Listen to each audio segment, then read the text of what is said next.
doing? I hope y'all have had a good weekend. And I hope. Let's see, is that how I do it? How do I share my stream link? Oh, I think it's for here.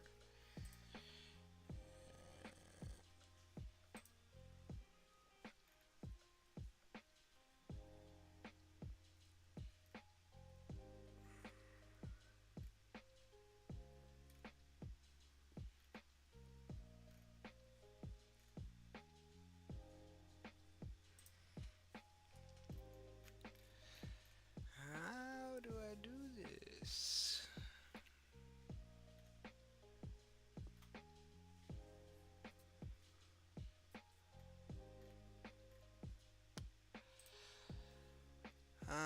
Wait. Customization. That's funny. Yeah, alright. We'll just broadcast the Twitch one. But I've been doing great. I've been doing good. I've had a great weekend. Definitely keeping up with my friendships. Friendships need maintenance. Friendships need care.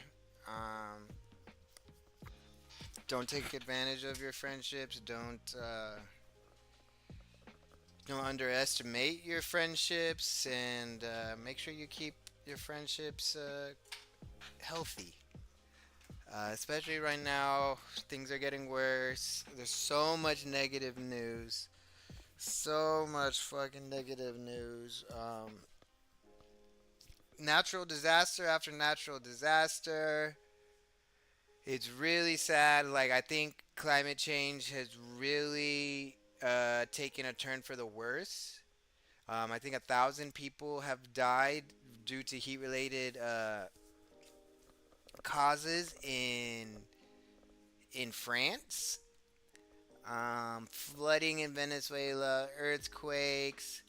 I think the UK had a lightning storm that lasted like hours and like over 300,000 strikes or something like that.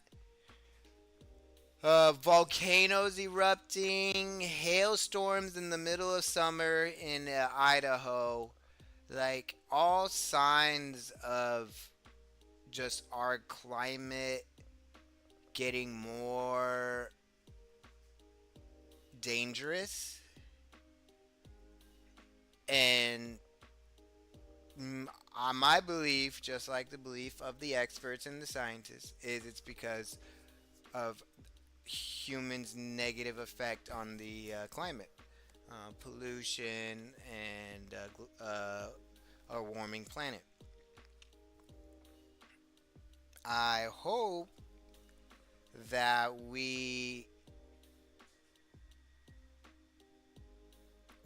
one of the things that we will um, one of the changes that we will see when we um, when we get somebody in the presidency that actually cares about the people, cares about the environment, wants a better future for our country, is that we go back to green energy. We go back to, and it's such a stupid thing that we're not going to green energy. Even if you have a capitalist mindset, like green energy is green jobs. It's green construction. It's cheaper energy prices for consumers. Like the only people who would be against it are like current energy sellers and oil and gas companies. Uh,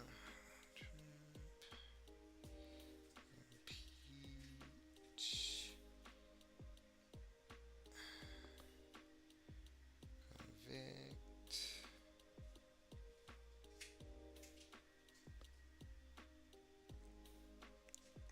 send this out.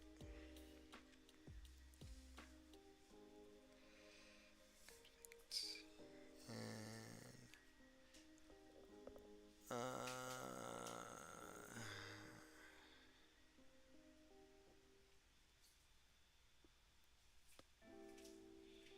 ejecting.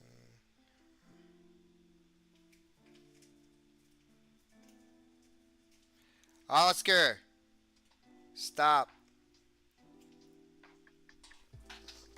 Oscar.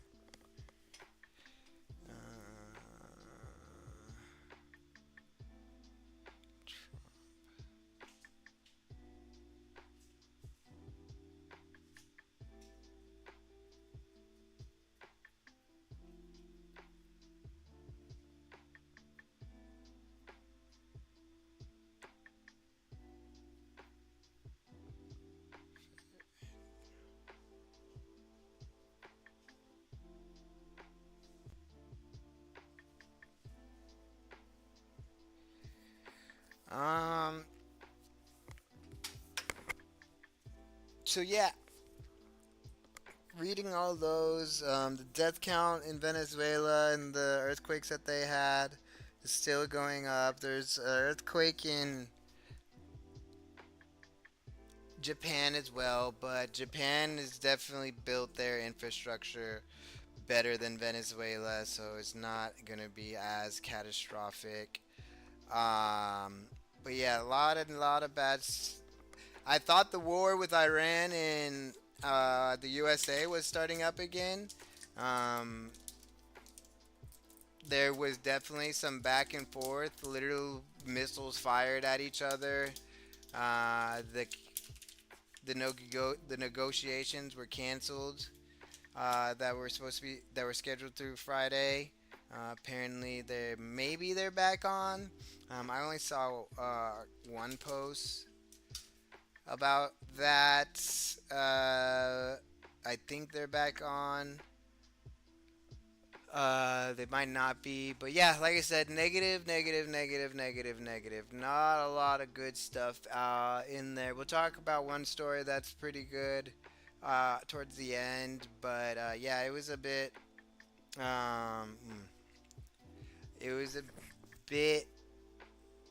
much. So I definitely really appreciated the time I took to go out with my friends and be with my friends and communicate and spend time with my friends. I don't normally do as much of that as I should, but I touched grass. I hugged my friends. I took my shirt off at a bar. I did. Uh, Went to the park with Tommy. Um, Had a picnic, like did lots of things that keeps me grounded. But also like even though everything is bad, everything is terrible. Um, it reminds me of, like what I'm fighting for. The I want people to be able to do game nights with their best friends. I want people to go to the park with their dogs and have a picnic with their friends. I want you to be able to, call your mother and not have to worry about her health because, we have Medicare for all. I want all those things for every American citizen and every immigrant and non-immigrant in the country. Uh, and Brian Andrews does as well. He's a country star. Uh, I'm really glad music is taking a bigger stance in this whole political battle. Um, I think that probably is part of why I am the way I am because I do love music, dancing, singing, playing instruments, stuff like that. And I want this exclusion and elitist and racist, misogynist, bigoted attitude that Trump has put on our country is not cohesive. Is with is with our with music, with the environment that they have, or with what they create. Brian Andrews, we're gonna listen to him. Probably not listening to the whole thing, but Status Coop, good news network on the ground at all the protests. And Brian Andrews, he's country, and country is definitely conservative, right wing. But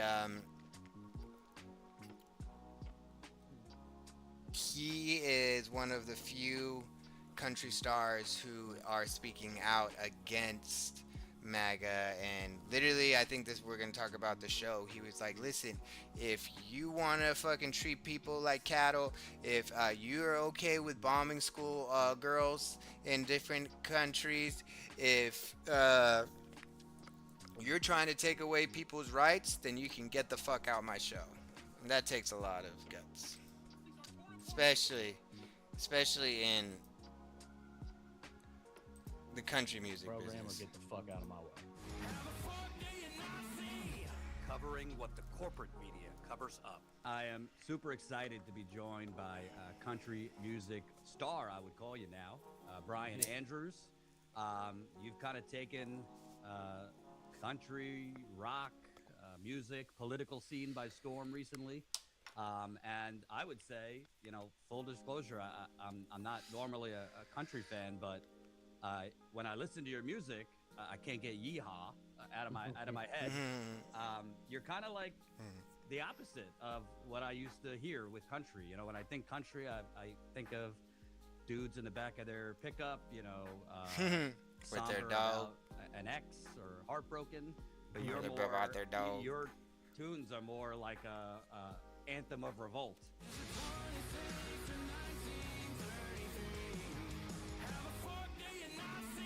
Carrollton, Missouri is my hometown, and I still live here. And I take a lot of pride in this town, and a lot of pride in where I'm from and how I was raised and things like that. So I've always been drawn to country music, especially with my songwriting. But it was important to me to be able to talk about the things that I care about, and I think it was like some of the things that we've been seeing were just too much. So I figure in country music, you see all these people who are kind of, on the right side of the political spectrum that are not afraid to be outspoken. So why the fuck should I feel that way?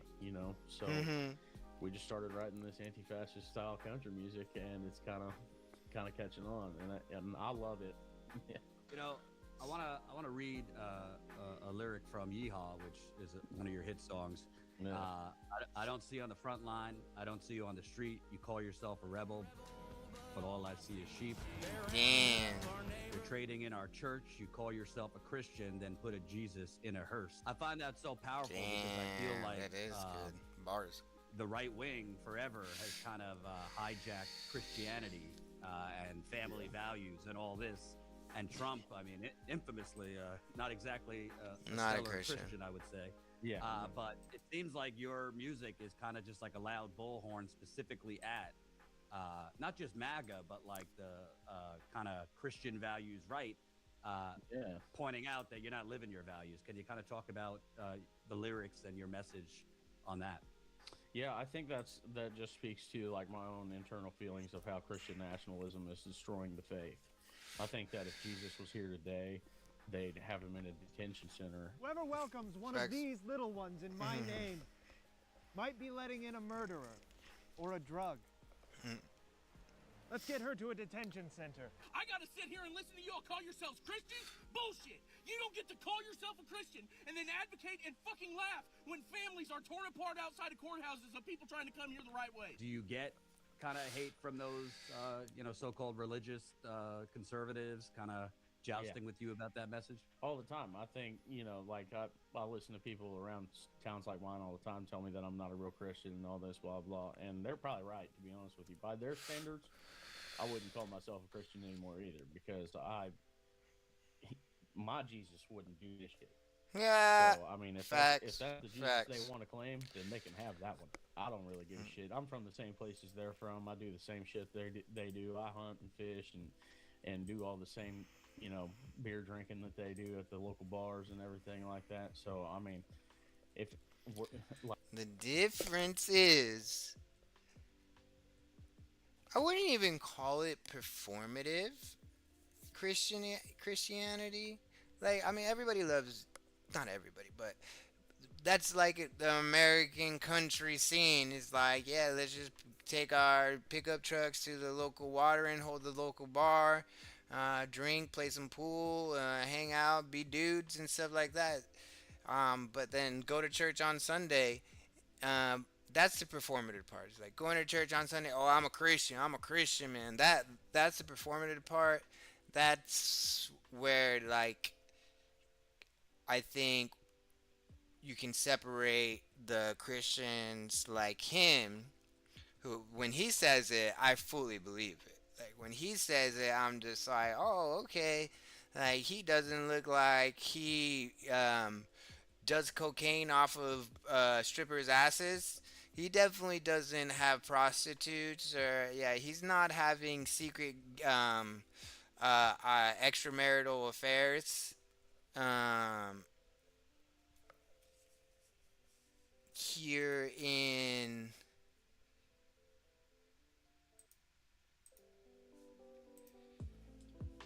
here in there we go, perfect. Here in Texas or wherever he's from, Tennessee, I think.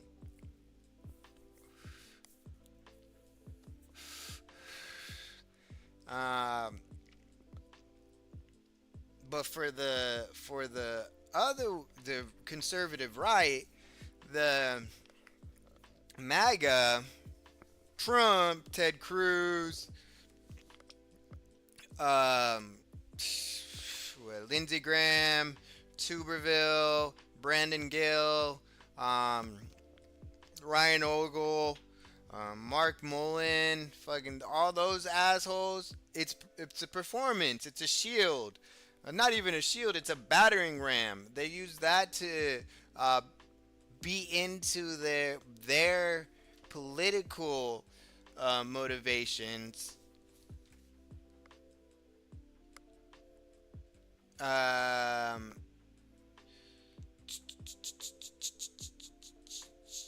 because they don't really believe in what Christianity is. And ultimately, Christianity is about loving your neighbor, helping the poor, helping the widow, helping the divorcee, like just helping people and loving people.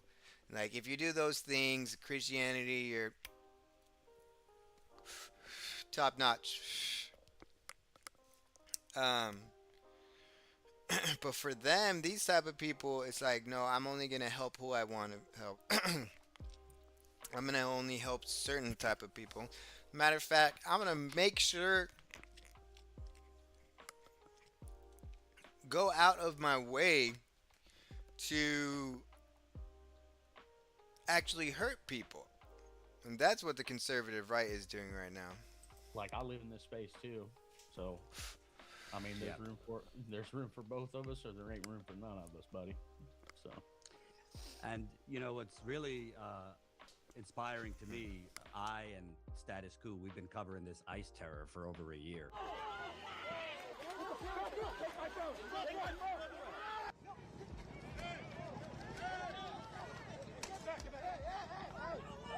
We've been in LA, we've been in New York City, we've been in New Jersey, we've been in Alligator Alcatraz in Florida, we've been in Charlotte, we've been in DC, we've been in Chicago for 2 months, we've been in Minneapolis. We were there before Renee Good was assassinated. Frankly, when I look at you, I see a lot of kind of people I've covered on the road that support ICE. How did yeah.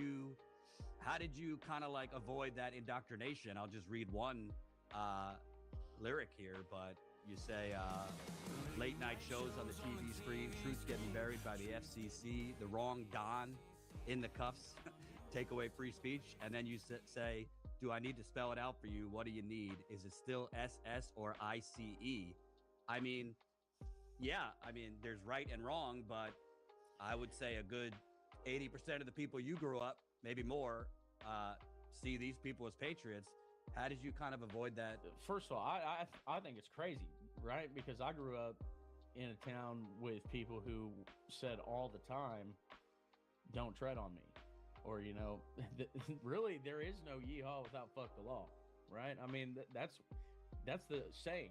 Like you look at NASCAR. NASCAR is an entire sport driven by Southerners outrunning police during the Prohibition era, and they souped up their cars to be able to do it.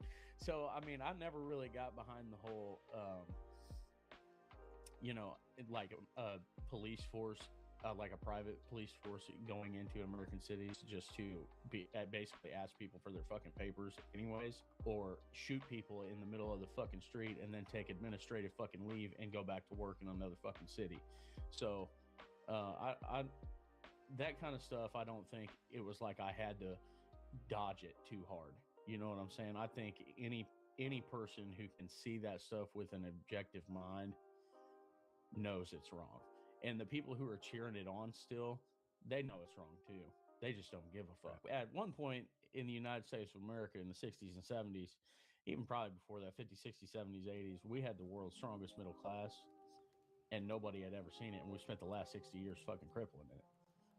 So, and I mean, elite Democrats included in that because of corporate greed and everything like that. But it's crazy to me that people feel so connected towards like the billionaire class, but not to the person they're working right next to, right? So when I think of like class solidarity, and when I think of like people like my grandmother who in towns like this, that's just what you do, is just work. I mean, there is no ifs, ands, or buts. My grandma started working when she was 12 years old. She worked her whole life, it didn't have to be any kind of glamorous job or anything like that. She just worked. And that's how people around areas like this are. But the problem that we're starting to see now is that people who go to work before the sun even comes up, they're actively voting against their best interest. In places like this, we're not in the right, like, financial class to be voting for Republicans, because at least this administration, because we've seen nothing but corruption and greed from these people. Housing has gone up, grocery prices have gone up, gas has gone up extraordinarily. So now not only can the single mother in the small towns who depends on SNAP benefits and WIC to be able to feed her kids not afford groceries, but she can't even afford to put gas in her car to get herself to the fucking job that she has to have to put food on the table for her kids. And by the way, that job doesn't even fucking pay her enough. The billionaire who owns that company doesn't pay her enough to be able to do it herself in the first place. Thankfully, my parents were pretty liberal my whole life because their parents were liberal, and I mean, my great grandfather was a farmer and he voted Democrat his whole life. My grandfather was drove forklift for General Motors, and he was very union strong and union minded, so he voted Democrat his whole life. My father and my mother have been in public education for the last 30 years, so they vote left most of the time. So I mean, yeah, I'm not saying that I'm not a product of my own family or like some of the things that I was growing up around, but I mean, I just don't get it, to be honest with you. And so I'm tired of seeing it, and that's why I start putting it in my music. I think the most important thing to me is, like I said, class solidarity and bringing power back to the workers. You mentioned corporate Democrats, and obviously people focus on Trump, including a lot of people who listen to your music, but a lot of them might not know or not care that, it was a lot of Democrats who signed and pushed NAFTA and things that kind of decimated the working class. A lot of Democrats have made a whole lot of money doing, essentially insider trading in Congress. Can you kind of talk about, right now, it seems like even those kind of normie Democrats seem to be moving away from that establishment Democrats and over to this populist. You think we're kind of in that moment? Yeah, I think so. I mean, you're starting to see more like even the Democratic Socialists starting to win more, like Zoran Mamdani, a year ago or 2 years ago, whatever it was, when he first announced that he was. Zoran Mamdani started off as just a dude with this sign on the side of the road. He's like, hey, I want to run for New York City mayor. I want to freeze the rent. I want to make. I want to give childcare to 2,000. I think that it's 12,000 families. Have free childcare.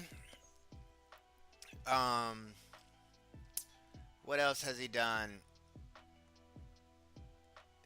His socialist policies that actually help, that he promised on his campaign, that actually help New York City citizens.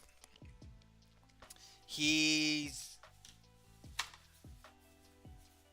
he's um, not only made those promises, but he's going through on those promises, and those promises are paying dividends. New York City has seen a historic low for murders in their city. At one point, New York City was one of the deadliest cities in the world. Um, and I don't even think it's so radical like these fucking socialist ideas. Universal health care. Um, like, what else? What else? Let's see. Let's see what the DSA, um, yeah, DSA, Democratic Socialists of America. Let's see what is free FAQ about DSA. The Democratic Socialists of America is the largest socialist organization in the United States. DSA members are building progressive movements for social change while establishing an openly democratic socialist presence in American communities and politics.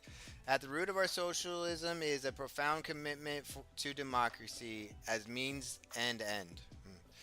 As we are unlikely to see an immediate end to capitalism tomorrow, DSA fights for reforms today that will weaken the power of corporations and increase the power of the working people. All this sounds great. Like, I definitely don't have a negative view or tone when I hear the word socialism. A lot of people do. They connect it to communism, but communism is the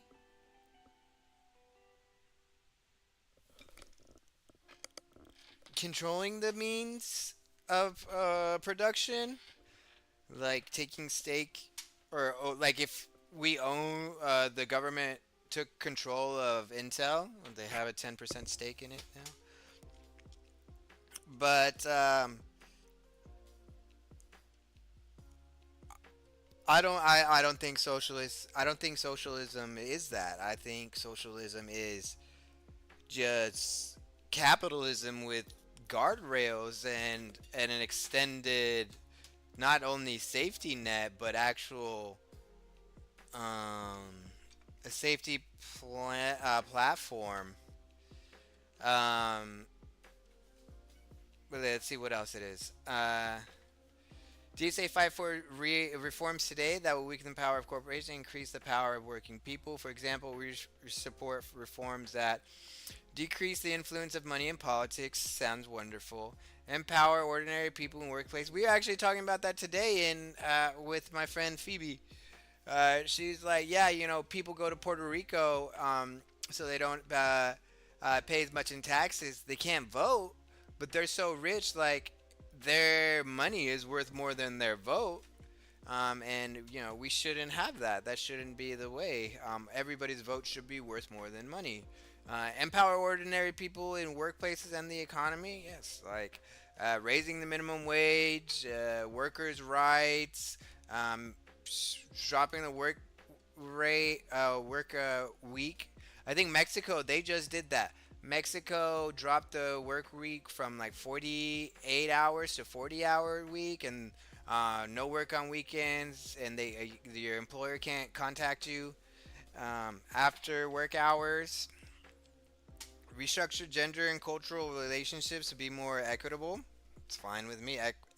Equitable doesn't mean one's better than the other, or pushing other pushing out other gender norms. It's just like making sure everybody's gender equality, cultural equality. That's great.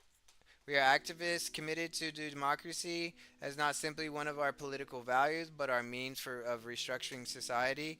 Our vision is of a society in which people have a real voice in the choices and relationships that affect the entirety of our lives. We call this vision democratic socialism, a vision of more free and democratic and humane society. We are socialists because we reject an international economic order sustained by private profit, alienated labor, race and gender discrimination, environmental destruction, brutality, and violence in defense of the status quo. Yeah, I mean, that part is like targeted right at Trump.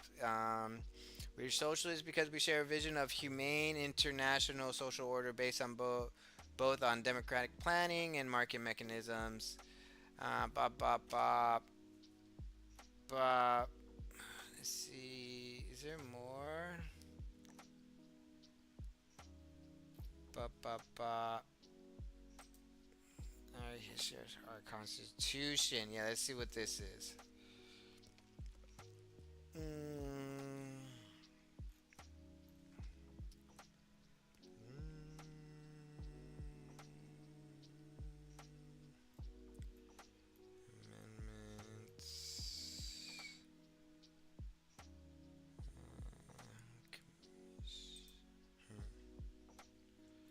Alright, I just want to know, like, what are your policies, though? Because one of the things is, like,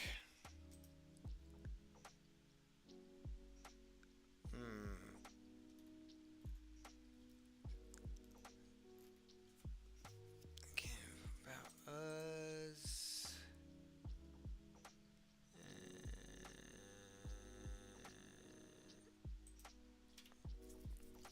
I want. I want to know what policies, but whatever. We'll get back to it. Honestly, Medicare for all solves so many fucking problems. Medicare for all could be all you could build on. Um, as a democratic socialist, I feel like once we get that, it's like, all right, cool. Like, people's health is taken care of. People are healthier, happier, and they see that democratic socialists are the ones who got them there. Well, what else can they do? After that point, uh, you can really. I mean, you don't even need to run with it, but it's like, okay, where else can we take this type of mindset and make sure our dollars are being used to help people? Was running, nobody even knew who that dude was.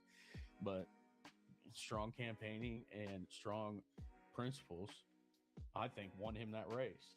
But yeah, I think that like I think we're gonna have to start seeing the elite Democrats get out of politics. You know what I'm saying? I think that at least make a shift themselves if they want to stay in their seat, because I just don't see how like my generation is gonna keep voting for people like that. I don't, because you look at like it's like the Nancy Pelosi's of the world, right? And I mean, like, even Republicans in my hometown love to bring her up to me all the time because they're like, "Oh, well, she trades stocks like crazy, blah blah blah," and I'm like, "Okay, great, you're right.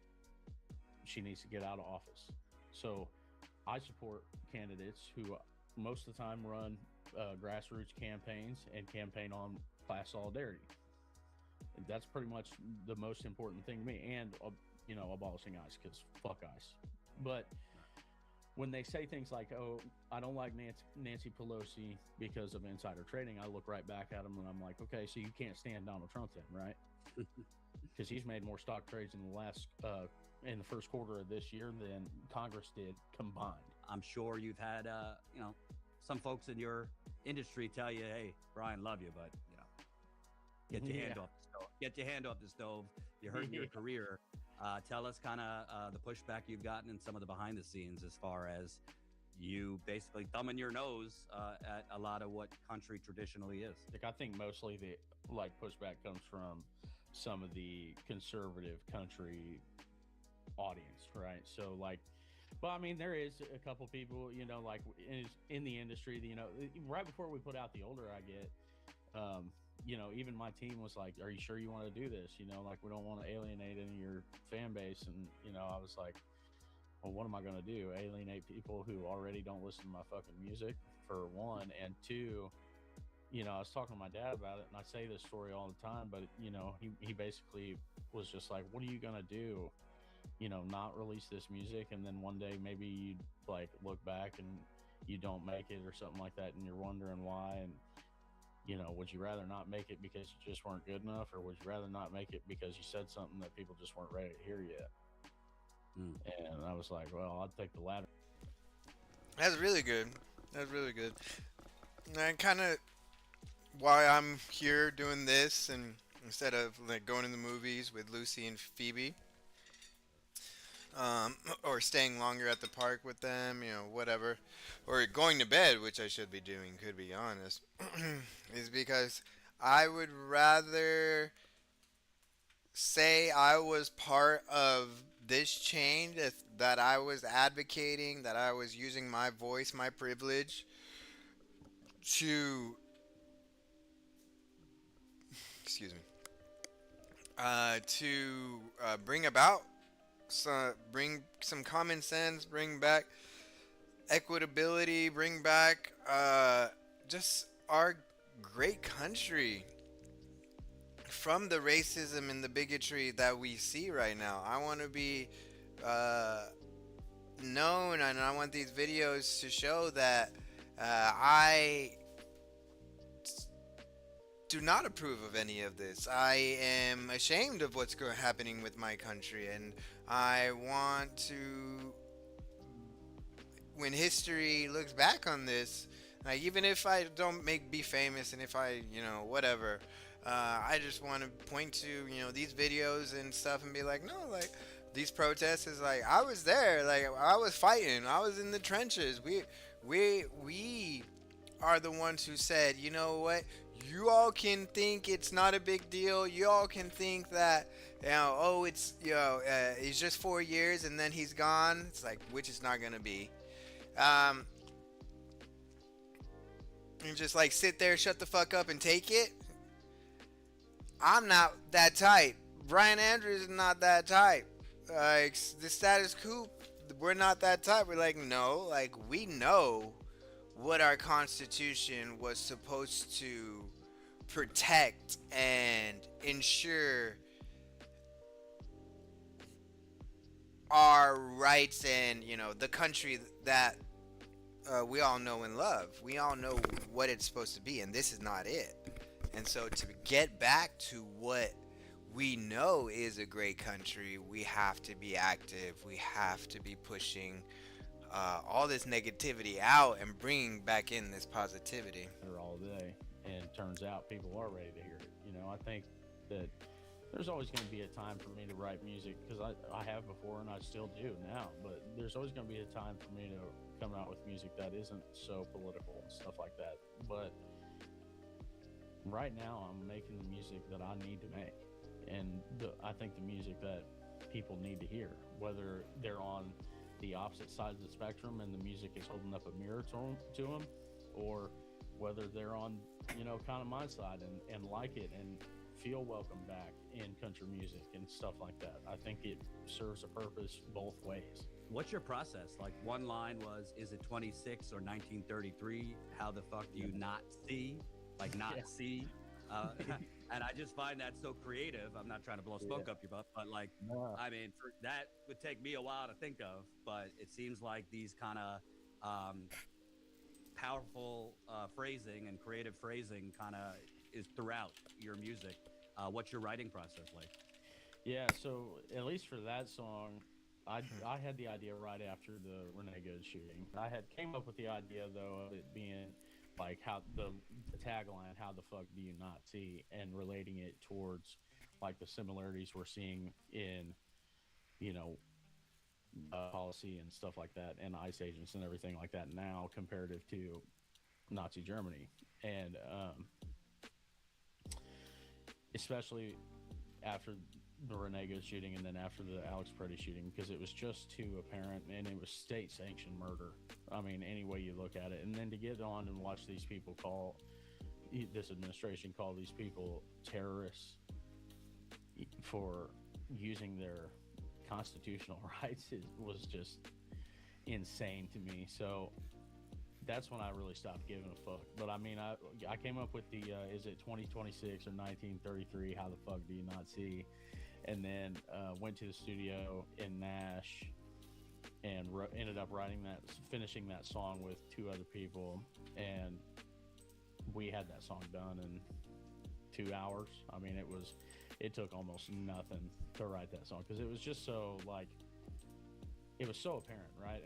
And it was so easy to draw the similarities and to like explicitly say what those similarities were. So it took no time at all to be able to come up with the lyrics for that song, and I'm extremely proud of it, and we're getting ready to put it out, and I can't wait for people to hear the whole thing. I want every artist that wants to speak out to start speaking out, because I mean, when I think about art is political, and whether people want to do the shut up and sing thing or say the shut up and sing thing, they can all they want. I don't really give a fuck. But to me, history will be told, and it will be told through art.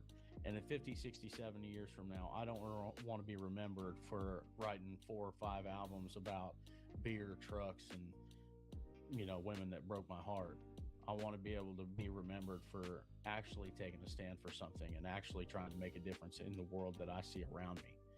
And so I'm hoping that, yeah, any artist that feels the same way. The song that Trump played at his rallies, Unfortunate Son, is a protest song about poor kids having to get drafted and going and dying in the Vietnam War, but rich kids, fortunate sons, being able to claim they have bone spurs or pay to get out of the draft.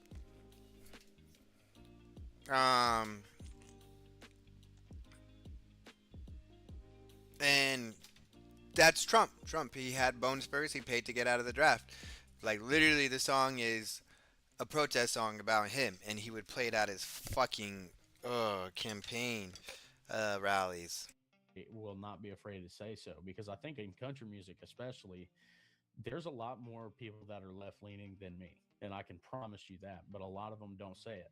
So because out of fear for their audiences and things like that they've created, which I understand to an extent, but at some point you got to stand for something or fall for anything. So yeah, I mean, if I could go back and keep my mouth shut and keep not talking about politics and just keep doing the music thing, and just that is what it was, I wouldn't take it. And one more real quick. I mean, You know, you've kind of I can't wait to not do this anymore. I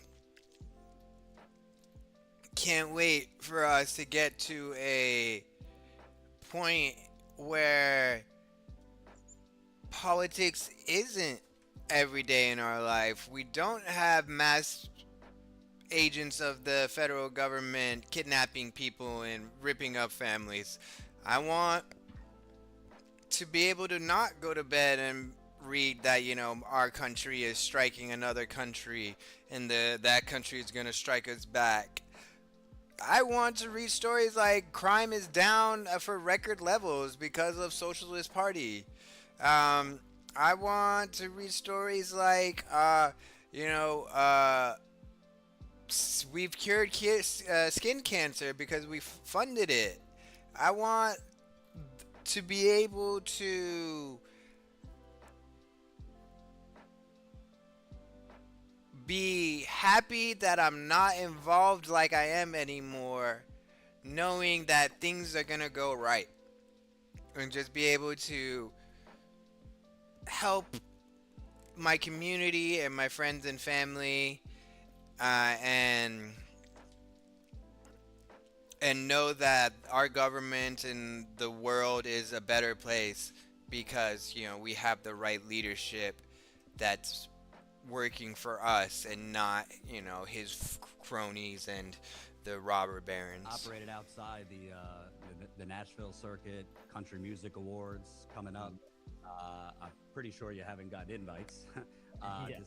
Does that bother you? I'm not ever going to beg for a seat at the table. I'm not here to play their game. I'm here to change it. So they're either going to, get with the program or get the fuck out of my way. Powerful.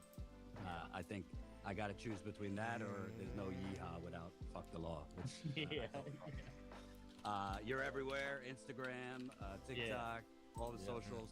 Tell people. Thank you, Brian. Plug what's Brian. coming up Plug for you. Brian. Yeah, we got a new single dropping. It's called Nazi on June 5th, I believe, is the date we're shooting for now. I don't know if it's confirmed yet, but definitely shooting for that. And then I got a special surprise for my CMA Fest performance coming up that I think people are going to want to see. So if you're around Nashville, come watch me at 5 p.m. on the Good Molecules Reverb stage there in on Broadway. And then we got another cool project coming up in July that I think people are really gonna like. All right, man. Thank you for taking the time. Let's definitely keep in touch. Absolutely. Thanks for having me, man. I appreciate it big time. All right. When Rage Against the Machine had a song out, or no, sorry, scratch that. A Republican voter said, "Oh, I liked Rage Against the Machine until they went all political." Then Tom Morello sees it and quote tweets it. "Hey man, what machine did you think we were raging against?" These people are not only have zero media literacy, they also cannot deconstruct lyrics at all. Do you understand that I think Donald Trump is the biggest piece of Middle finger again when he says that. Clear indication. Are you Nazis? Are you fascists?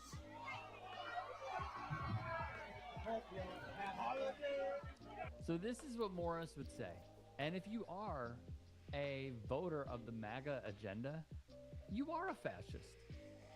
You are voting for the Nazis. Sorry. So Billboard would say Keith Morris has been howling about injustice, greed, and rage for half a century.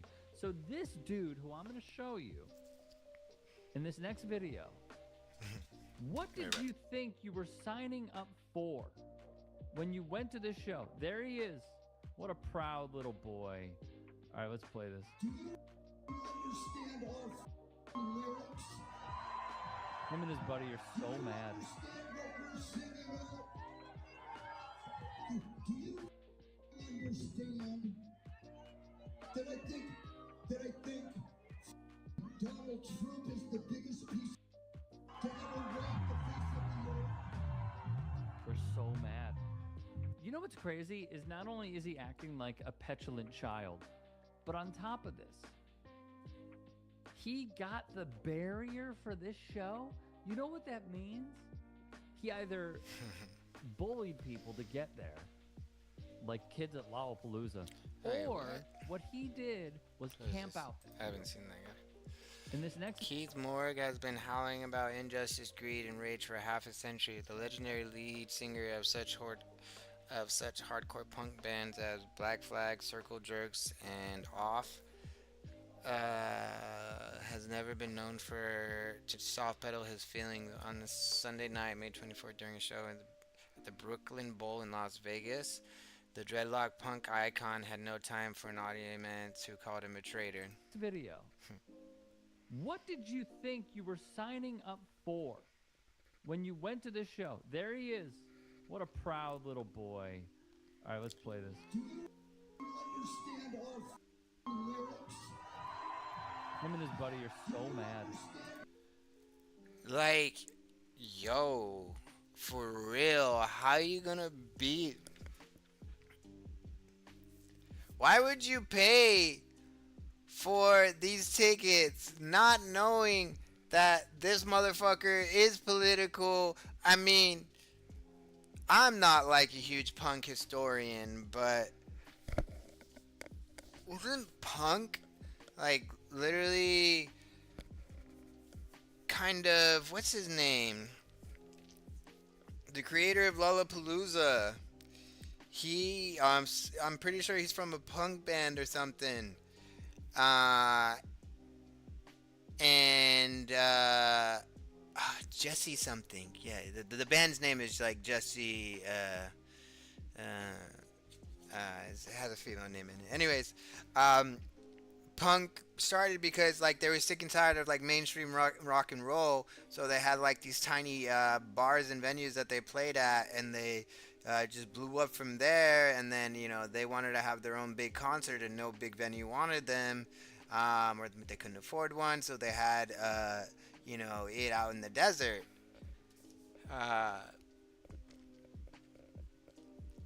And Lollapalooza formed from there. But yeah, like it's anti-establishment. Fuck the man. Fuck the mainstream. We're gonna do it our way, and we're gonna kick the fucking door down when we do it. Why would you go to that type of concert? That's like me going to a Cypress Hill concert and being mad it smells like weed. The fuck?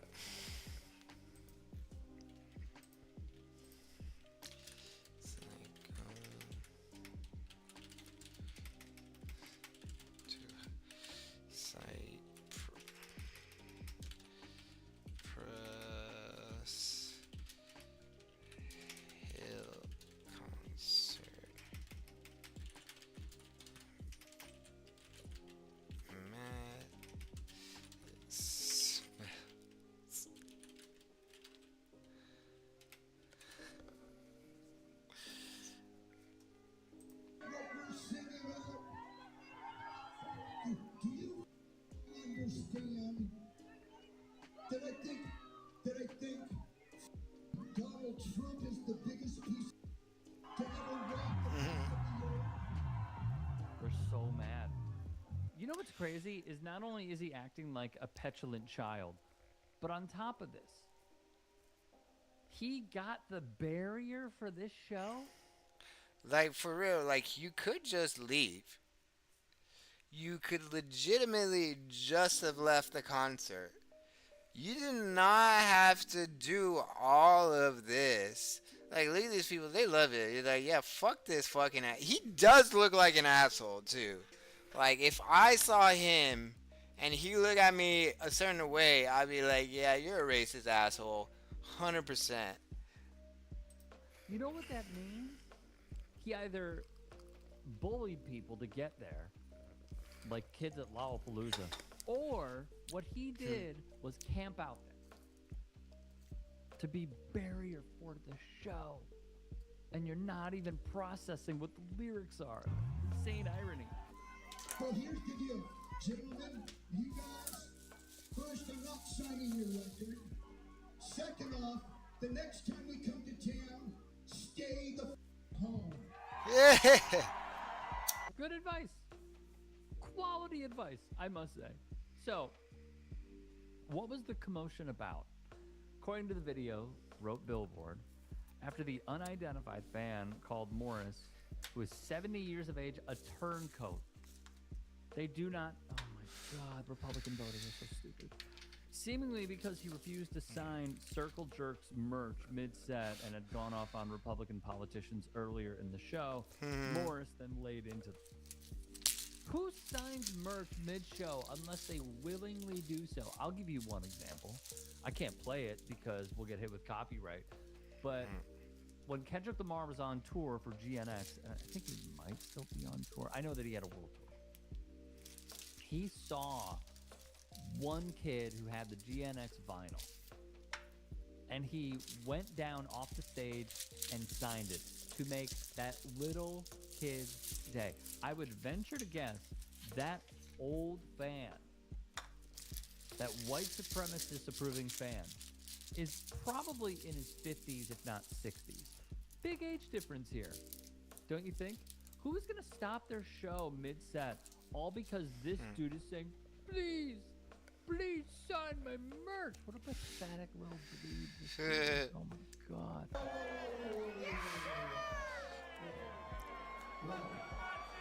They kicking him out? Oh, they're beating him up.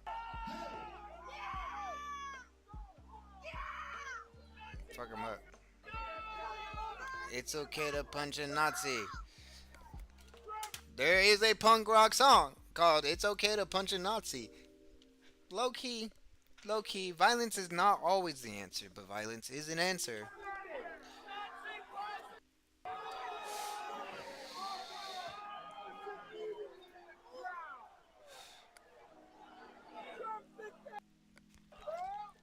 And how to take his shirt off and everything, bro. Old man, you should not be acting like this. Like, how embarrassing for your kids. You know he has kids too, you know, and you know he doesn't have good relationships with his kids.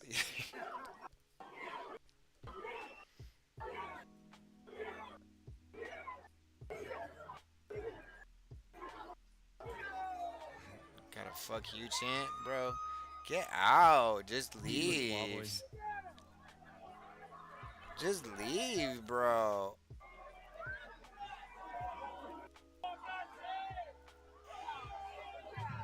Ah, he's getting pushed again, bro. We're all citizens of the United States.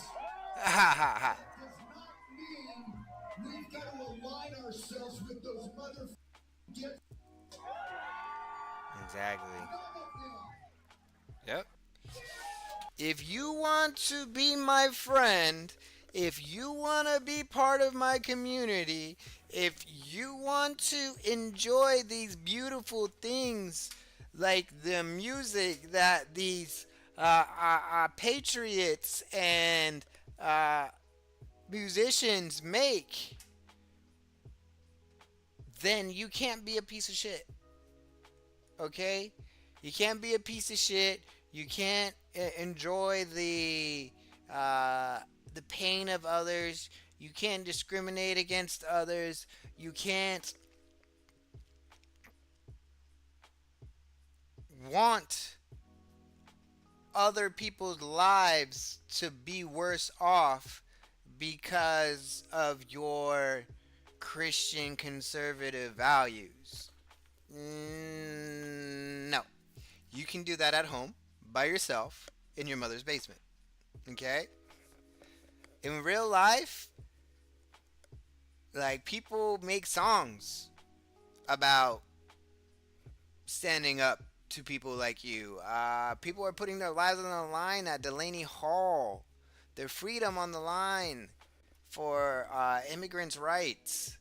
Like,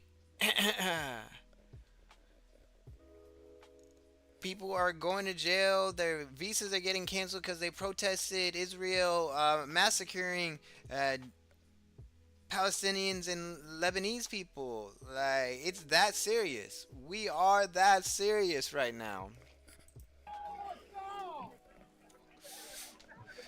So that would be what went down. Now, to give you again just another idea of who this man is and what he stands for. All right. He became the Circle Jerks' on again, off again main band. He was with the band after he split with Black Flag. The first two albums, Group Sex and Wild in the Streets, have become genre benchmarks. The latter albums, Political Stew and Moral Majority, both blasted Reagan-era Republicans. Buddy, you have to start listening. If you can and are willing, All right. please become He's just, a paid member. they were just there for the vibes. And let's listen to what this racist piece of shit says. This is a continued effort, a targeted effort, particularly against the Haitian community that Donald Trump has been lobbying since before he became president. It was honestly a pillar of his presidential campaign. He was smearing and vilifying, particularly the Haitian community, for reasons that escape me, but I would wager it's because they're the most dark-skinned black people Donald Trump could think of. They're also tremendously vulnerable. There's about 360,000 Haitians in America with temporary protected status, and I'm telling you guys, it is going to be very, very bad for those folks if we take it away from them. The reality is they're just not going to be able to go back to Haiti. right? It's not just, hey, everybody go back to Haiti. That is not an option. So what you're going to be forcing these people to do is to live as undocumented folks in America, which prevents them from being able to get jobs, pay taxes, be functional members of society, which, as we pointed out over and over and over again during the buildup. They're going after. They didn't stop at illegal immigration. They did not stop at illegal immigration. I actually knew. This is why this isn't really um, as devastating as I. No, this isn't as surprising. This ruling isn't as surprising as I think people should have been, just because TPS status is literally like the president's like own personal or the president's visa that he can hand out to any country that has he could make Venezuelans temporary protected status because of the earthquakes that and the flooding that is going on right there. Like it's just it's within the federal purview or jurisdiction for him to allow him to do it, and he can revoke it whenever he wants. It's the same token, and that's exactly what he's doing. Uh, it's super sad, super devastating. Haiti is unsafe. Last time we sent back some Haitians, the 4 women ended up beheaded. So there's that. It's a terrible thing, either way. But nothing about how these people got here was illegal.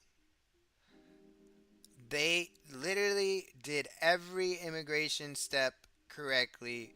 Background checks, they're working, they're paying taxes, they are part of our society for the better, and we're kicking them out. Because why? Because Donald Trump and the White House are racist, bigoted, misogynists. Okay? The election in places like Springfield, Ohio, Haitians are a good bulk of what exactly Donald Trump paints as the vision for America, right? They go to church, they pay their taxes, they take their children's school and education and community very seriously, right? That is going to be disrupted by this. That is going to cause just tremendous pain and suffering for these people. There's been a lot of efforts from people in Congress to pass legislation preventing this. And this is just a real nightmare situation where there's no real good next step. Kind of like we were saying with climate change, it's easy to feel hopeless because the Supreme Court is so fucked.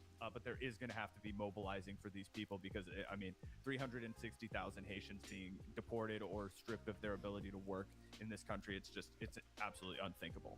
Oh yeah, no, it's completely disgusting and cruel and just evil, quite frankly. And to illustrate the cruelty of the Republican Party, I wanted to play this clip of Megyn Kelly. I don't know if you've seen this, Zach. I don't think I have. I almost don't even want to play it because It's fucking. It's so bad, and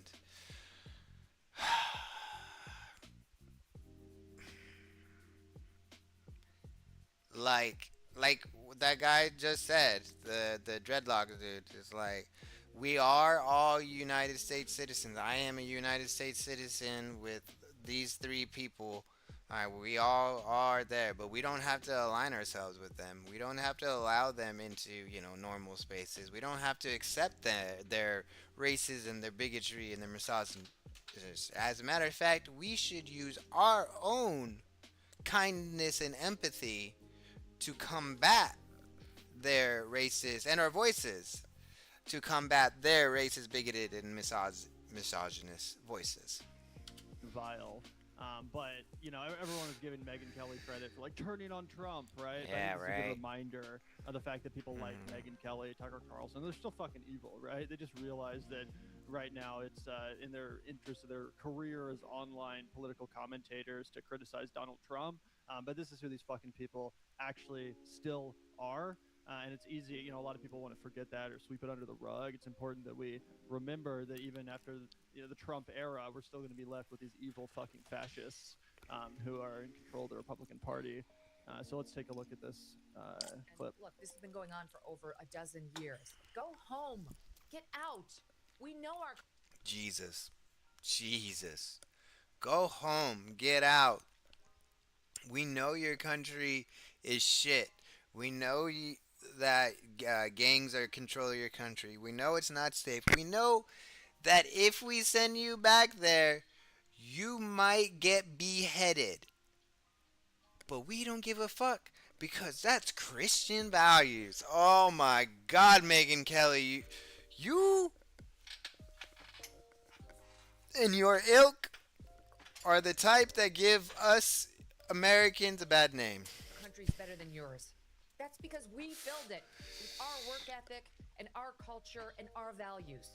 You being here only dilutes it for us, those who built it and live. Those who built it, aka the fucking immigrants. The literal fucking immigrants. Why do you think they let Immigrants. so many Italians? Definitely not her and her family. No. Definitely not her and her family that built this country. No. Example, into New York City, back in the day, back in the glory days of Ellis Island and shit. It was to help build that shit. They wanted to exploit the fuck out of them. No unions. Union organizers were killed frequently at that time period, and they were mostly immigrants. So it's crazy to say, oh, Americans built this country. It's not for you fucking immigrants. It's just completely ahistorical. Also, let's talk about fucking slaves. Yeah. Let's talk about the slaves that people were bound in shackles and put in fucking boats, cramped together in conditions that none of us can imagine, nowhere to go to the bathroom, fucking fed moldy food if you were fed anything at all, and you're in the dark, damp, cramped place. You're brought to a place where you don't fucking know everything or anything, and you are forced to build it.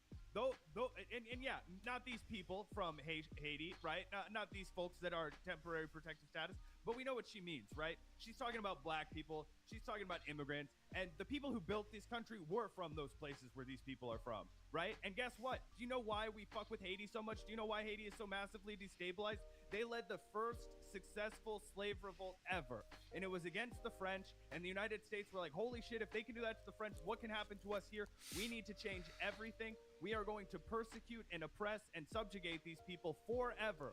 We are going to saddle them with a debt to France that they will never be able to repay, right? When France owes them a debt, when the United States owns a debt to all people of the Caribbean and far more people around the world. But that's what's fucking crazy about this, you guys. That's what's crazy about this, is that she has the audacity. She has all these delusions. She has all of her haughty American exceptionalism built up inside her that she can claim the work of people who were actually not from America, right? And great point about Ellis Island too. It's not just people of color, Irish people, right? Italians, people from all over the fucking place built this country, but it was not Megyn Kelly. Yeah, 100%. So let's watch just a bit more of this. Just crazy mask off fucking racism. Mm-hmm. And half of you people, more than half, you won't assimilate. We don't want you. We don't We care if don't want you here. We don't want you here. As a matter of fact, in the last 30 years, over the past 30 years, undocumented and documented immigrants have contributed $30 trillion. No, not $30 trillion. $14.5 trillion to the U.S. In taxes. Okay? And that's a net positive. That whole lie about immigrants, a drag on the system, not all of them get benefits, but they pay into those benefits. They will never get Social Security, but they pay into Social Security. Her whole, she's racist. She's legitimately racist, and so that's her whole scoop. Her whole reasoning for being against immigrants. But the other trope is, oh yeah, they're stealing benefits, they're stealing housing, they're making everything cost more. It's like those are all not true. offended. Get out. Go home. Go back to fucking Haiti. Sorry. I'm thinking about our friends in. You're not sorry. You mean that. You say it with your whole ass chest. Go back to fucking Haiti where you might get fucking beheaded. Oh my god. Oh, there's an actor. Let's see if I can find it. What's his name? Rouse. Wait. Let's see. Step Brothers. Cast. Yeah. What's his name? John C. Riley. Yeah. Let's see.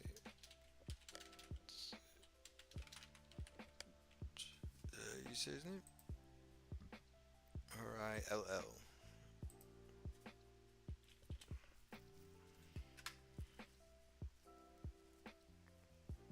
Yeah, this is good. This is fire.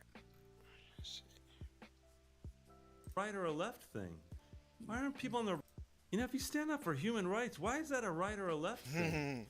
Why aren't people on the right wing concerned about human rights? They're human too. This one was a little disappointing. What? John C. Riley, you know, I don't want your fucking... Ew. Commentary, boo.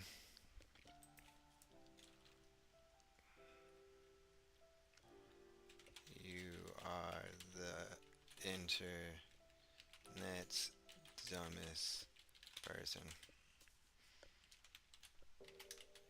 Keep John's name out your mouth. I don't want to watch him. Okay, we'll do it for me this one. You know, if you stand up for human rights, why is that a right or a left thing? Why aren't people on the right wing concerned about human rights? They're human too. This whole thing that like kind of has come into vogue of like empathy trap. Empathy trap. You know, like that's what Elon Musk says. Like empathy is like, don't be fooled by the empathy trap. Yes. You know, stick to your agenda and what's best for you. Holy You know, don't start feeling bad for so and so. They're on their own thing. Look out for number one. Like it's like wait. This is all facts. This is literally. Not only are they just looking out for themselves, they only want to help out the people that look like them. Elon Musk is the internet's #1 racist. There was white people attacking a 13-year-old girl on a beach for two white men attacking a 13-year-old girl on the beach for sitting in their chair, and he didn't say a word about it. But had it been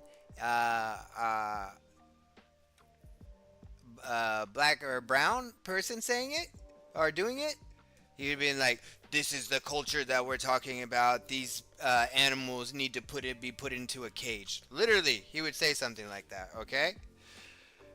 And he posts shit. That's why he's the internet's #1 racist. It's like he posts shit about like that all the time.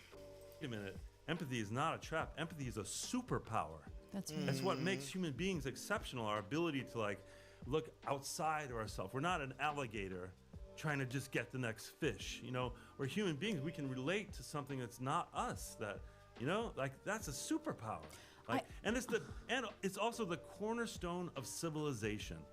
The fact that we stay at the red light and don't just zoom out because we want to get through the light faster. Because what will happen? Well, we might smash into someone. Well, you don't know that person. Yeah, but I still don't want to smash into them. You know, like those are the building blocks of civilization. That's the agreement And that we treat.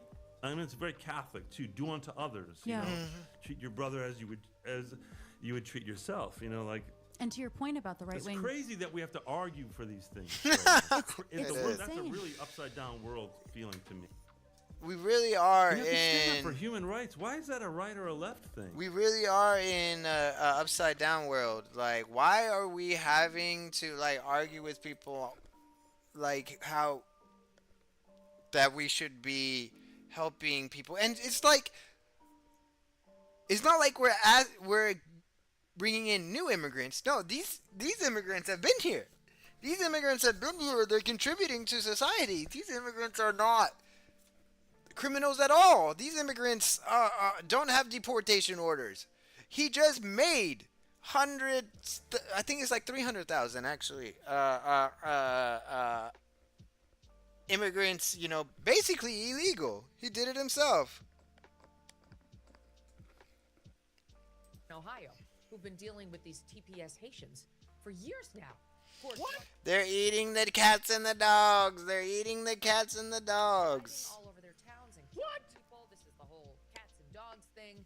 Like they The cats and dogs, a fucking thoroughly debunked racist smear, just being regurgitated. That's a dog critically by whistle. this Karen bitch. That's a fucking dog Imagine whistle. Bringing up Ohio, yeah, one of the drunk driving capitals of the world, I would imagine. I can guarantee you, if there's 1 or 2 cases of Haitians drunk driving, it's an anomaly. How many white guys between the age of 18 and 38 do you think have DUIs in freaking Ohio, Megan Kelly? Oh my freaking God. I know that this is rage bait for people who are like sitting in their recliner chairs, killing a 6-pack in their hunting clothes, but this is just fucking, I mean, it's just crazy. Yeah, it is rage bait, which is why I almost didn't even want to react to it. I'm like, I don't even want to give the shit oxygen, but here we are reacting because it is just so disgusting. But again, I thought it would be worth, just reminding people because Megyn Kelly's turned on Trump and Tucker Carlson's turned on Trump. Like, no, these are deeply evil, fucking disgusting Racist people. people. The claim to be acting in the, based on the teachings of Christ or whatever. It's such insanity. Yeah, wow, yeah, she's really evil. She's an evil. That's a horrible thing to say. Because, again, you guys, get out of here, go back to your country. Like, what? Why do you think they had to come here in the beginning, Megan? Why is their country so destabilized? You're not curious at all. And like,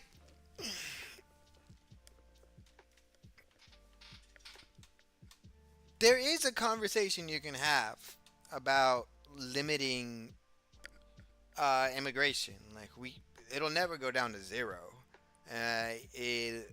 Immigration is immigration is actually one of the ways one of the levers we have to pull to balance our budget.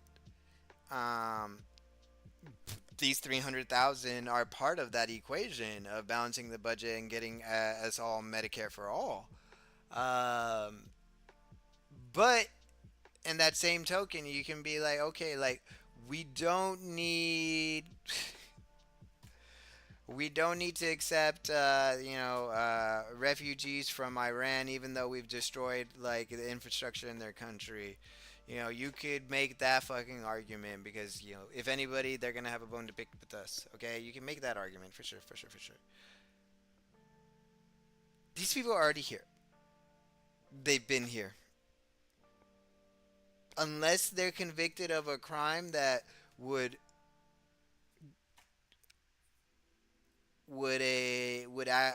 trigger an automatic deportation, like,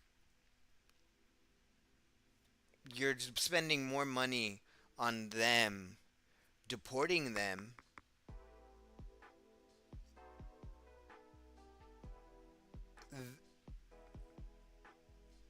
when they were paying taxes to help us. All right, because then you would start to understand that we are at fault. The United States is at fault, right? And that's one of the things that I'm really excited about Claire Valdez and Daria Elijah Chevalier bringing a new perspective, a new kind of POV and leadership to the Democratic Party, where they're like, hey, fuck you. I'm not going to fall for your positioning when it comes to immigration. I'm going to make you unpack the United States imperialist effort of the last 100 years to destabilize Central and South America and make sure that there's no regime in the entire Caribbean that's not massively favorable to the United States. We did that. We did that consistently over and over and over again, guys. I mean, we talked about this during Coachella. There were enough coups that the United States did on record that they could fill like a fucking 10-minute sequence of it, and it wasn't even contested. Nobody was like, hey, we didn't do that. They were like, hey, why are you talking about the bad Wait, at Coachella? side? The Strokes played Coachella, Oh, yeah. They did the big like sequence behind I it. thought you meant it was like sponsored by Coachella. I was like, what? No, That's Coachella was based. pissed off. Yeah, Coachella was pissed off, and the Strokes said they're, I don't think are going to get invited back to Coachella. But because they played all the stuff of like the IDF killing, whatever. I forgot about that. Yeah, you're right. But that's how common knowledge it is, right? Nobody can even dispute that they were lying. Like, it was like, oh, are you guys are telling, you're not telling the truth. It's like they are telling the truth, but that just makes us look bad. You guys just want to make us look bad because it's impossible for these folks to actually reckon with what we've done. Anybody who's just a regular freaking human being, if you're like, hey man, these people are contributing to our society massively. They've lived here for freaking ever. They are, Christian people if you care about that. They're tax-paying people if you care about that. They're just fucking people from planet Earth if you care about that, right? And this is their home now, and they got to be able to stay here because the place they came from, they can't fucking go back to, right? And again, it really does just bring to mind the fact that there's a Jesse Ventura quote, right, where he talks about how you can change the immigration laws and you can build a wall, but you have to take down the Statue of Liberty if you do it. And that's what the United States is doing. We're tearing down the Statue of Liberty because it's a fucking disgrace to have a fucking statue that says, give me your tired, huddled masses yearning to be free, and turn away the people who are already goddamn here that were huddled masses yearning to be free. Yep, 100%. Well said. Great quote from Jesse as well. Make sure to smash that like button, guys. We're just getting into things over here. Yo, Jake Lang went to LA and tried to protest the BET Awards. That's not safe for your health.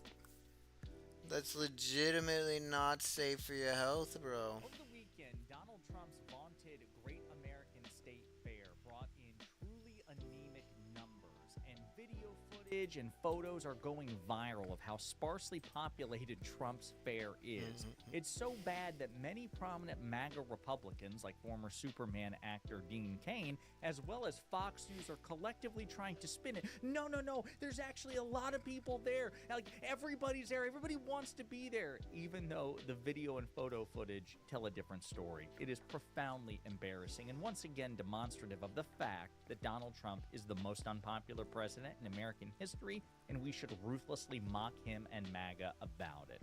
But before we unpack all that, if you end up liking this video and you want to support the channel, please be sure to hit the like, subscribe, and alert bells before you go. All right, folks, we've got a lot of MAGA cope to go through, but first, let's see how Fox initially presented this. Happy early birthday, America. We're celebrating already at the Great American State Fair. Man, we've got thousands of people celebrating this birthday with us, Tommy. You and I had a chance to go out. We got to see some of the exhibits. I'm sure you got what I got, which was a lot of people going, hey, love to watch it on Fox. I hope a lot of them left the mall, went home and turned on their TV. I think a lot of people did leave the mall, the National Mall. I do think that's true. I think people left the mall. Yeah.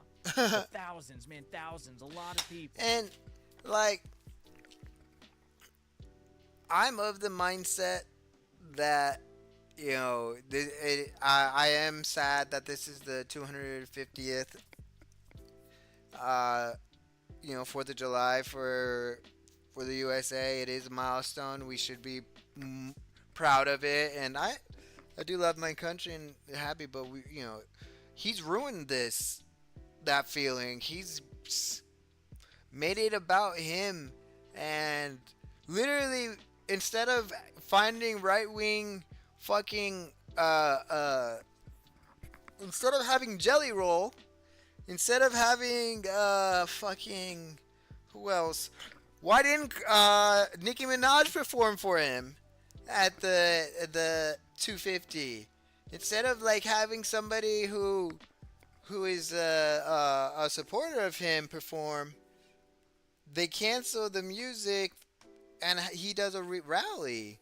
He speaks, and then people leave because who wants to hear that man speak? There's more cope coming from Fox trying to soothe Trump's feelings about this. So now let's dive into the evidence. Julian Andrione says, packed house. Yes, the performance is actively going on, and here's a person, just one guy, standing on the lawn while a performance is going on. Nobody's. And like these were free? Was it free? How much is a ticket to the 250 a fair national mall? It's completely free. Yeah, it's free. Wow. It's free and there's nobody there. In this economy, there's it's that free and nobody's there, bro. That's crazy. Donald Trump's Great American State Fair. It's what happens when you turn something beautiful and patriotic into a MAGA rally. Nobody wants to be there. Wu-Tang is for the children. Fox about this. LMAO, thousands. And again, it's going viral. People are saying, for context, this was the mall in 1976, giving the 200th anniversary of the United States of America, and here we are at the 250th, and as you can see, it's night and day. Looks like Donald Trump really wouldn't know what a good crowd looks like. Midas Touch, of course, getting in on the mockery. This is the video of the Great American State Fair. It's been going viral, so let's take a look.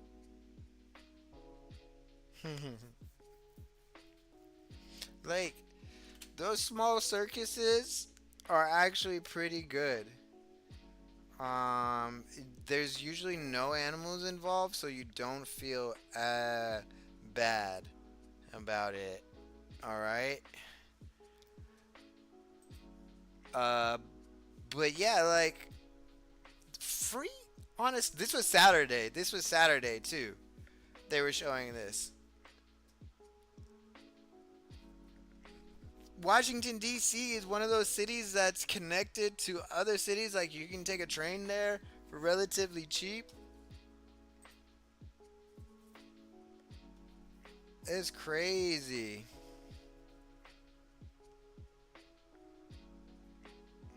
I like how he's doing it with no music.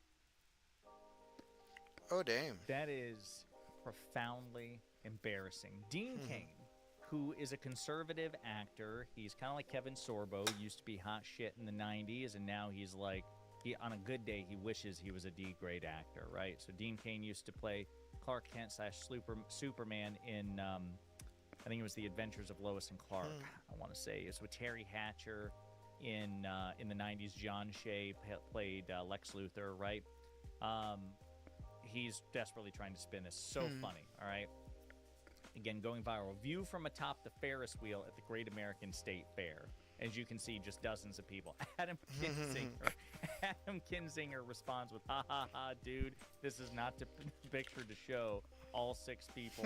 So Dean Cain responded, there were thousands of people there and all around D.C. today, Adam. Why do you wish it was empty? That seems odd. And he's getting ratioed. Only 200 likes compared to 742 responses. It's so embarrassing. Adam Kinzinger, former MAGA Republican congressman who has since turned into a Trump critic, mocking Dean Cain and MAGA and Trump about this sparsely populated view. I responded saying, who knew that when Trump said he was celebrating 250 at the state fair, he was actually referring to the number of attendees rather than the 250th year, the 250th anniversary of this country. So funny. Then Dean Cain made it worse by saying, I don't like heights, but the view atop the Ferris wheel at the Great American State Fair is awesome. So he posts an image of, I assume it's him and his wife, but again, as you can see, right in between them is a shot of the mall. And again, very few people here. Must have been no lines since looking behind you, it appears that no one else was dumb enough to go. Malcolm Nance is 53 people on the mall by my count. It's so funny. And so I responded with a zoomed in image of Dean Cain here. I said, Dean doesn't like heights, is what he said. Dean also doesn't like crowds, which is why he felt so comfortable at Trump's state fair, because of course there were no crowds to be found. And again, Adam Kinzinger making fun of him about, can you guys believe he posted this? There are literally 25 people. It's so funny. And okay, Governor Gavin. Just for reference, let's see. Obama, 4th I guess Obama's 4th of July National Mall event isn't a good. It's a free event to celebrate the 250th anniversary. There were supposed to be stalls from all 50 states, or exhibits from all 50 states that you could go to and they would interact with it. Food. I mean, you could have done this right. You could have done this right. You could have had an actual state fair at the National Mall. But they did this like exactly what you thought the corrupt and cheap ass Trump would put on for citizens for free. It's exactly what you would think that that's how much effort they put into it. Newsom getting in on the action, saying congratulations to Donald on having the smallest crowd in recorded history. People call me every day begging to know how does he get such puny crowds? Is it because he's boring, old, stupid? What is it? I say it's all of the above, but there's something else. You must be consistent. Donald gets small crowds every single day. Rally speeches, state fairs, he never rests. It would be easy to say, okay, I'll have a big crowd, but not Trump. That's what makes him a tiny crowd champion. Of course, again, this is going viral, as well it should. It's good. It's patriotic. It's the best way to commemorate this great nation is to openly mock its fascist leader, just to bully MAGA in every possible way. These fucking losers. So now we've had our fun, making fun of the fascist cult of personality. Let's see what Fox has to say. Fox is really eager, right, to talk about this. Okay? Brace yourselves. Here's Peter Ducey. Do you ever in your wildest dreams think you may be doing your Sunday show from a state fair on the National Mall? How great is this? It's really something. It's really something. Nobody fucking there. Free.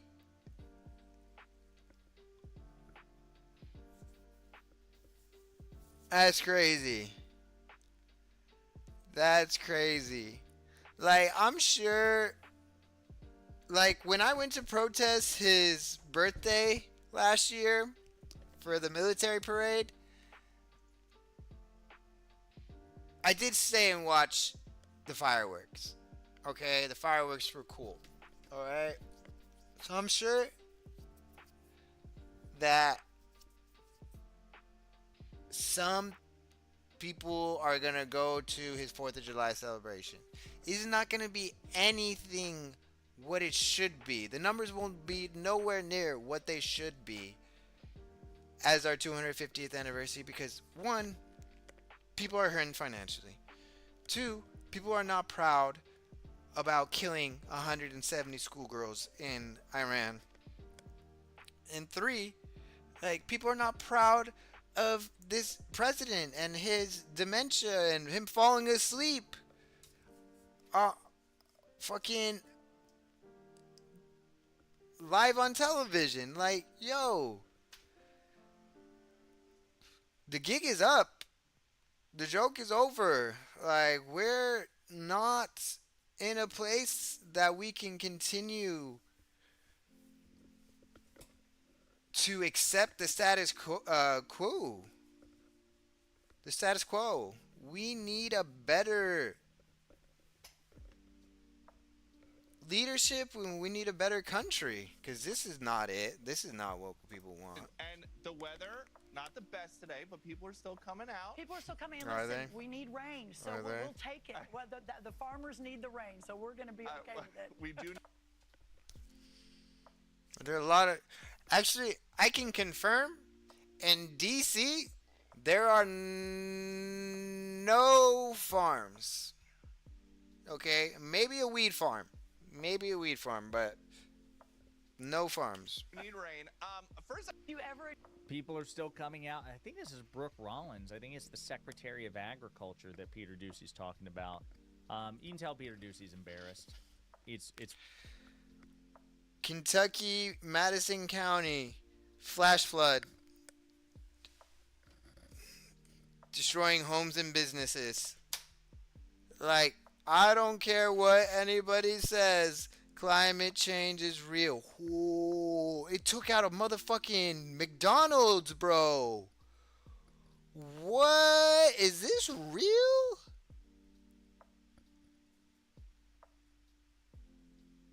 Is this real? Yo.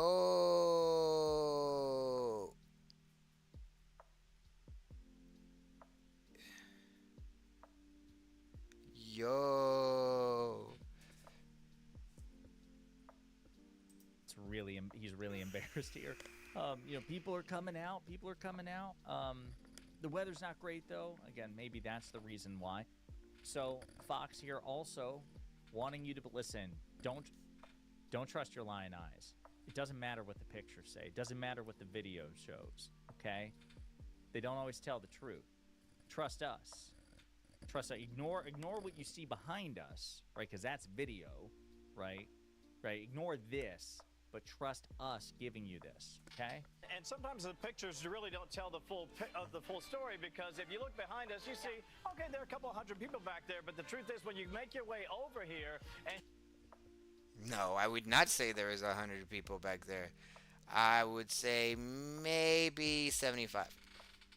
you're in this lot, you're in a wash of people. I don't know. Pure cope. Pure cope. They're wanting to sell this as a success, but it is not. The best way to celebrate the 250th anniversary of this nation is to reject the fascism within the Republican Party, within the sitting president of the United States. Again, we were founded on this principle that we don't have a king, right? We're not a monarchy. We're a constitutional democratic republic. And so I think you should avail yourself of not just your constitutional right, but your patriotic duty to openly mock and humiliate Donald Trump, the Republican Party, and his fascist enablers. This fair was a dud. Nobody likes Trump. He's the most unpopular president in American history. He's more unpopular than Joe Biden, far more unpopular than Barack Obama. If Barack Obama were president, everybody would be here. But that's because everybody loves Obama and everybody hates Donald Trump. And it's just so funny to make fun of MAGA along the way. So I encourage you, check out the photos, check out the video footage, and if you can, do your patriotic duty, find a MAGA cultist on social media and pick on them. They need to hear it. In the meantime, let me know what you think in the comments. All right. One more. We'll see. How long is this one? Okay, we'll just do a little bit of this and then head out.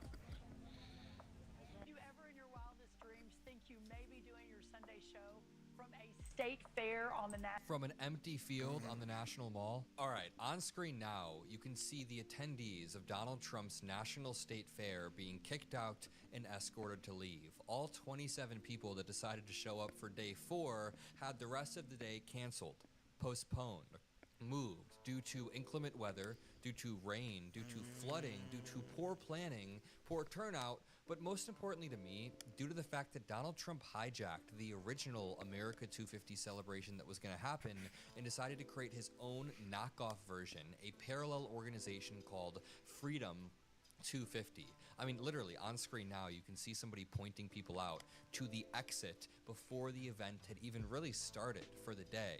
I mean, even more sad, you have Caroline Levitt, who posted right before this, "Fun day at the Great American State Fair. How cool is it that we are alive during this historic time and we get to experience America's 250th birthday? Looking forward to making more lifelong memories." But if you zoom in on the picture below, you can even see in this picture that there is nobody there. The dozens of people that did decide to show up today got completely rained out, including Caroline Levitt. I'm assuming she got kicked out as well, along with everybody else. And honestly, again, the biggest tragedy of it all. That is so tacky. Everything he does is tacky as fuck, bro. All is that we had a bipartisan committee approved by Congress, both sides, that we're going to throw a national festival of all festivals. That we're going to turn it into the most grandiose parade since America's 200th celebration, and Donald Trump tore that up for his own narcissistic reasons. Now we have video after video after video of the fair being entirely rained out. Watch. Amanda Moore says, "I've been asked for a vibe check at the Great American State Fair today, so here you go. Just to give you guys the context of this Freedom 250 versus America 250, I covered this in another video, but this says, I worked at the Smithsonian, specifically raising money for the 250th. What I want people to know is that we secured millions of private philanthropy to host a month-long folk life festival on the mall, the Festival of Festivals. It was going to feature well-known festivals like Burning. This I'm a little skeptical on, as if she was actually involved in this, but it does sound like something the Trump organization would do. Trump crime family would do. Man, Farm Aid, Grand Ole Opry, as well as smaller local and regional festivals from across the U.S. and territories. The goal was to feature truly the best and most beautiful creative expression in music, dance, arts, and craft traditions, food, community. Can't name the names, but there were going to be huge concerts, huge headliners, the types of names that would want to be affiliated with that festival under the banner of the Smithsonian. But Donald Trump refused the permits to anybody else, hijacked it, fundraised his own money, gave the contracts to his friends in a no-bid manner, and is now making a shit ton of money off of it. And today, it was postponed. The sign right here not only says the event is postponed, but is even spelled wrong. It says, the Great American State Fair. Event postponed due to severe weather. This event is postponed. Go to Freedom 250 social media for more updates. Please proceed to the nearest exit. If you look at this, it says, go to FREEEDOM 250 on social media. I mean, Trump supporters are so illiterate, they're not going to get to this point anyways, but if they did get to this point, they would be sent to the wrong social media account, the wrong website, and won't even be able to get updates about Donald Trump's failing fair that cost us money and is now being rained out. Can I really quickly just pivot to show you some hope for a second? Because while this was happening in DC, we had pride parades across the country kicking off. We've seen them throughout Pride Month, of course, but in Chicago today, where I live, in New York, and in other cities, there were some really massive pride parades. And I think it's interesting to look at the side-by-side between the turnout, the vibe, the overall atmosphere, and the mood of these pride rallies versus the vibe, atmosphere, and mood of America 250, or as Trump calls it, Freedom 250. As always, if you appreciate the videos on the Adam Mockler feed and you want to help boost this message, a message of hope, returning to a human dignity-centered America where everybody can reach their full potential without Trump stripping away our rights, then make sure you drop a like. Make sure you subscribe to the Adam Mockler feed. We just filmed our weekly debate show that comes out Wednesdays at noon, and we're very excited for you to see this next episode, so turn on post notifications, and let's check out what Zohran Mamdani is doing.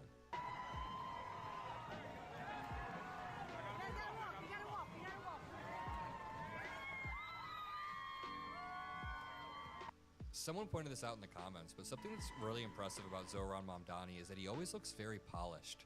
Like, he's somehow always out in public riding his bike, but he's never sweaty or out of breath or unpolished. He's always looking very clean, and I think that is a really interesting attribute, especially whenever I look at Trump, and Trump is always worn down with like wrinkly suits. It's just night and day. Something I found interesting, and that cameraman Nate actually helped me source, is this arc right here in New York City at the Pride Parade is full of a bunch of, Pride attendees who are having a great time. And this is almost a perfect analog to the same arcs that exist at this Freedom 250 event that have nobody standing next to them. I mean, on screen now is the Fox News booth that they set up in DC for this 16-day event, and each day becomes more humiliating than the last as Fox News hosts have to sit up there and talk about how the crowd is coming.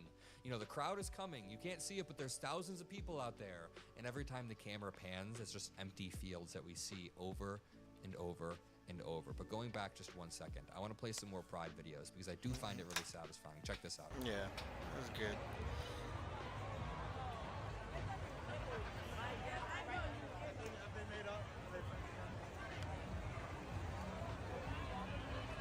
I mean, it's packed. There's a lot of...